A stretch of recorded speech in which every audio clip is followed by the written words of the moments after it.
Whirlwind day in sports with both SU basketball teams in action on the road and the Bills hosting a divisional round playoff game. For Jim Boeheim's team, they look to get right on the road against Georgia Tech. Syracuse enters the Peach State 5-3 in ACC play, but they've been starting games slow. Let's see what went down in the ATL. Hockey season may be nearly over here in central New York, but the Flyers have one more tournament this season up north in Canton, where they say they will face some formidable competition as the Canadians take hockey very seriously. Well, first of all, the Orange have won close matches in ACC play. They have not won a three-setter yet in those 4 victories. They've all been 4 or 5-set victories for the Orange, and they'll need one of those tonight as they trail this one 2-0 here in the early going here at the Women's Building. But of course, the other key for the Orange has been graduate outside hitter Polina Shimanova, who has been on fire of late. 28 kills last week against Wake Forest, and then 24 in a double-double against Virginia Tech. And Shimanova still chasing that all-time kills record here at Syracuse. She came into this match 25 short of the record. What's going through your mind right now going into next matchup Sunday against Notre Dame? Just the resilience of this team has been impressive. They played without Asia Strong tonight, who's been out for a few games, a key player in their front court. Tisha Hyman has been a little bit limited, though she did come back tonight. But the reason we were so confident that this win was coming is because of the togetherness and resilience of this Syracuse women's basketball team. And this puts them in a good position, getting the ranked win that they've been waiting for. 7-7 in the ACC doesn't sound great, but because the ACC is such a strong conference for women's basketball, they're firmly on the bubble for the for going into the ACC tournament and for the NCAA tournament, and first test passed in what will be a tough run for Syracuse women's basketball coming up. 40 more minutes. That's what Syracuse women's basketball earned tonight with an 84-56 victory over Kent State in the opening round of the WNIT tournament. Senior guard Deasia Fair led all scorers with 24 points on 10 of 19 shooting, her 16th 20-point game this season. Believe it or not, other things in sports did happen tonight. Over in the JMA Dome, people are very excited. 3 straight wins for SU men's basketball, and Duke coming to town. 31,000 very close friends showed up, the largest crowd in college basketball this season. Among them was Buddy Boeheim, you remember him? It's finally game day here in Syracuse, New York, as we near kickoff right outside of the Dome, and it does not get much better than this. We've got a primetime 8 p.m. kickoff between the Syracuse Orange and the visiting ACC foe, Louisville Cardinals, in a season opener for both teams. Cam, Ellis, as you guys mentioned, there are 5 nationally ranked teams on campus right now. Field hockey is one of them. Women's cross country is another one. They entered the season unranked nationally, but now have made a name for themselves as they are number 15 in the country as we speak. Another top 10 ranked opponent visits the JMA Wireless Dome, and a chance for the Syracuse Orange to get a statement victory. Alongside Matt Kibbe, I'm Karl Winter, and Matt, it's a tall task for Syracuse as they take on the Fighting Irish. Yeah, the number 7 team in the nation, and Georgia Woolley, who they'll need again tonight. Georgia Woolley, the X factor for Syracuse. She had a couple games where she had 23 points, including the one against NC State. Cooled off a little bit with 8 in their last outing against Boston College. But as Woolley goes, the Orange go in the past 4 games. You're not going to be able to stop all the scoring.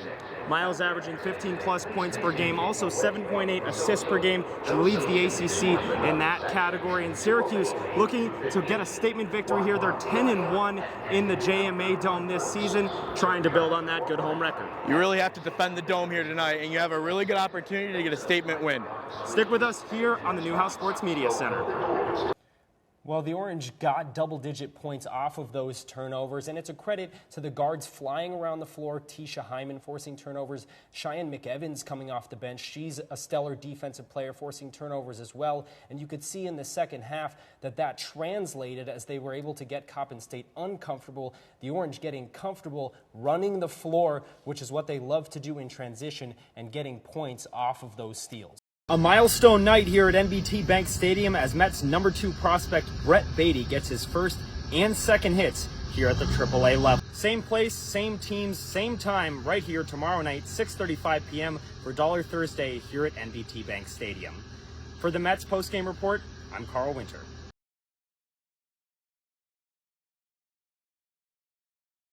Finally, here in Syracuse, on the ice at the War Memorial, the Crunch host their rivals. The Utica Comets traveled down I-90 to take on a Crunch team who entered the matchup as winners of 6 straight. Celebration abounded for Syracuse early in the night as center Alex Barre-Boulet was the man of the hour. BB is the new points leader in Crunch history with 248.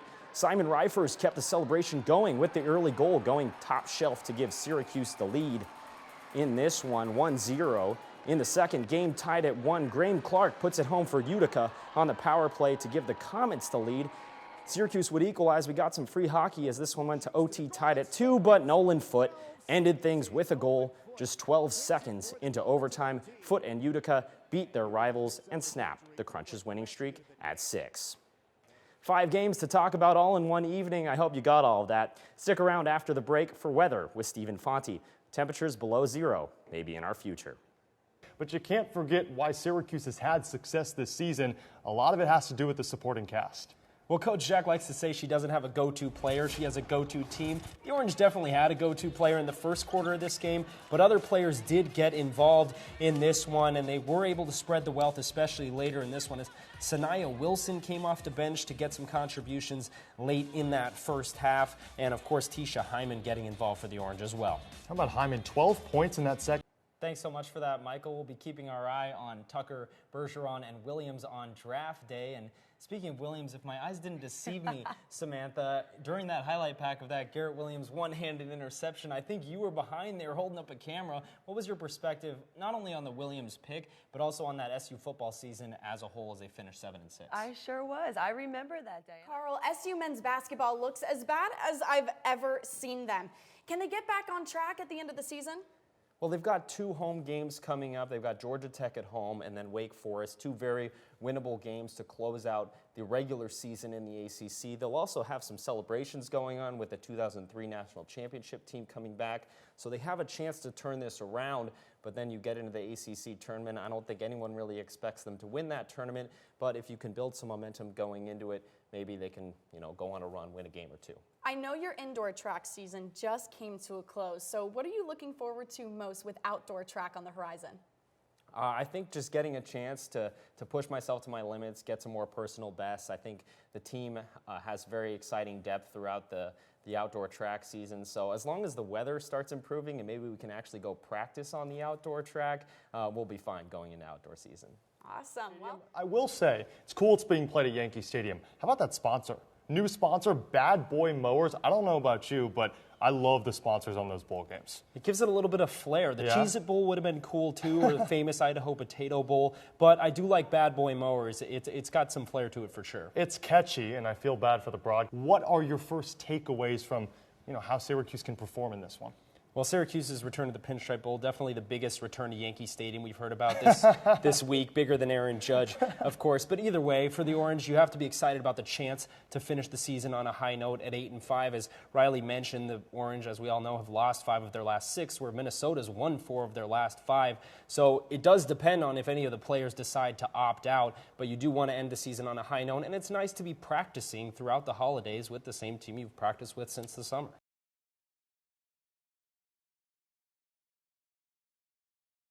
The sights and sounds are very much the same. Let's go! But the skates look a little different. For CNY Flyers manager Jamie Favada, it's tougher than any sport he's played. This is one of the most physically demanding things I've done, period. Not adaptive sport, just period. It is hard on the body out there. I got cut. My ankle got cut. You're right. Sled hockey still has 6 players, a puck, and pads. It's a little less physical than the standing version, but still fast. A lot of people who are in wheelchairs find themselves free, find themselves able to, get up to a speed that they never thought that they could experience under their own power, under their own weight. Favada is not in a wheelchair, but his son is. Though he never played ice hockey in his childhood, Jamie picked up sled hockey immediately. When I saw the passion that my son had for wanting to play, I couldn't say no to that because he doesn't want to play anything else.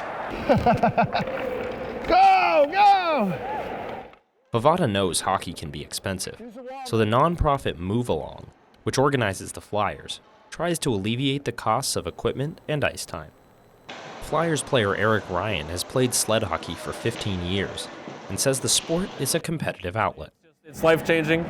It's just an extra reason to get up in the morning. Yeah, it's an opportunity that you might not know you had. The Flyers have yet to lose a game this season. Consistent attendance is critical to the team's success. Without able-bodied people participating alongside, we wouldn't have the numbers. So, anybody can come out and try anything, anytime. Bavada says anyone is welcome to join the Move Along family and give sled hockey a shot. Giving back is meaningful in anyone's life, and I encourage anyone who wants to give back to look for a program like this.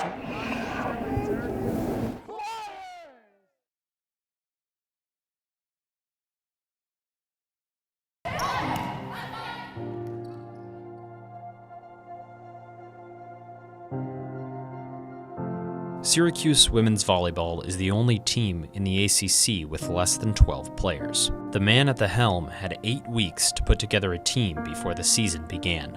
When Bhagirath Ganesaratnam arrived as head coach in late June, there were only 6 players on the roster. I knew coming in they needed somebody who could not just give them comfort, but also some optimistic viewpoint. And I certainly, I felt like at the first meeting, had to kind of earn their trust for sure. Abrupt change and steep odds are nothing new to the Sri Lanka native. I still remember stuff that happened during the Civil War there, and some of the things that were not pleasant. His family moved 5,000 miles to Germany when he was only 5 years old. We came with nothing, my parents came with nothing, with 2 kids. And the way Germany opened up their arms and really helped us and gave us a platform to live and build a foundation to have a family and have a life was tremendous. He and volleyball had a roller coaster of a relationship. When I came to the States, I had no intention of playing anymore. I played in Europe, I played in Germany, but I kind of was done with it, career-wise. And then I never had the intention to be a coach either. After graduation, I just kind of worked in finance a little bit and kind of did camps. But working camps really showed me how much I loved the game and that I was not ready to let it go. Coach's travels across the globe provided a shared experience with 3 of the players on his new roster, 2 returners and an incoming transfer. What Polina, Vika, and Dida are doing right now, I've done it 20 years ago, right? I know exactly how they're feeling. I know the difference between the European volleyball and the US volleyball. There's some differences there. The adjustment period that takes. It helped earn the trust of graduate student Polina Shimanova, the team's best returner. I feel so many things in common, and I feel like that's why our bond is so strong with Coach, because we share a lot of experiences coming from overseas, as well as playing European volleyball. Shimanova and Syracuse are off to their best start in ACC play in 4 years. It's crazy to think that we've only been together for 3 months? We started in August, and it really feels like we've been known each other forever because it's such a tight and close connection. So while Bakir Ganesaratnam, affectionately known as Coach Bake, is the only head coach in the ACC who is needed for his team to scrimmage 6-on-6. No, I'm really fortunate. I can still jump in and fill the holes if needed. He thinks what the Orange lack in numbers, they equal in spirit. Overall, it's a really good roster, a really good balance. It's a small roster, but I think it's small and mighty.